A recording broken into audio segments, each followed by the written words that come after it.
হাই friends, কি খবৰ? আশা কৰোঁ সকলোৱে ভালেই আছে। আজিৰ ভিডিঅ'টোত আলোচনা কৰিম অসমৰ খুবেই এজন জনপ্ৰিয় সাংবাদিক তথা সকলোৰে এখন চিনাকি মুখ নন্দন প্ৰদীপ শৰ্মা বৰদলৈৰ বিষয়ে।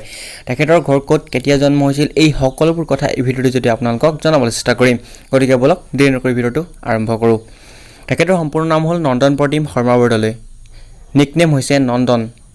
নন্দন প্ৰদীপৰ জন্ম হৈছিল 1976 চনৰ 23 এপ্ৰিল তাৰিখে। জন্মঠাই হ'ল তেজপুৰ জিলাৰ জামুগুৰি। হাইট হৈছে 5.2 ইঞ্চ এপ্ৰক্স আৰু ৱেইট হৈছে 52 kg এপ্ৰক্স। বন্ধুসকল, তেখেতৰ যদি শিক্ষাৰ কথা কওঁ, ক্লাছ 5ৰ পৰা ক্লাছ 12 লৈকে জামুগুৰি হায়াৰ ছেকেণ্ডেৰী স্কুলত পঢ়িছিল আৰু দৰং কলেজৰ পৰা তেখেতে BA কমপ্লিট কৰিছে। বন্ধুসকল, এইবাৰ ক'বলৈ ওলাইছোঁ নন্দন প্ৰদীপ শৰ্মা বৰদলৈ কৰ্মজীৱনৰ বিষয়ে। তেখেতে বৰ্তমান অসমৰ আটাইতকৈ জনপ্ৰিয় নিউজ চেনেল নিউজ লাইভত এজন আৰু নিউজ এডিটৰ হিচাপে কৰ্মৰত। তেখেতৰ প্ৰফেশ্যন হৈছে জাৰ্নেলিষ্ট।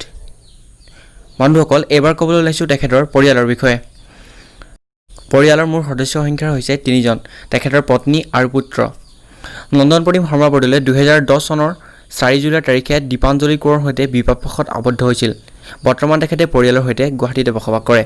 আজিৰ ভিডিঅ'টো ইমানেই আছিল আৰু ভিডিঅ'টো চাই কেনেকুৱা পালে জনাবলৈ নাপাহৰিব। যদি এই ভিডিঅ'টো ভাল লাগে তেনেহ'লে লাইক এটা কৰি দিব আৰু এই চেনেলটো ছাবস্ক্ৰাইব কৰি ল'ব এনেকুৱা ধৰণৰ ভিডিঅ' পাই থাকিবৰ বাবে। ধন্যবাদ।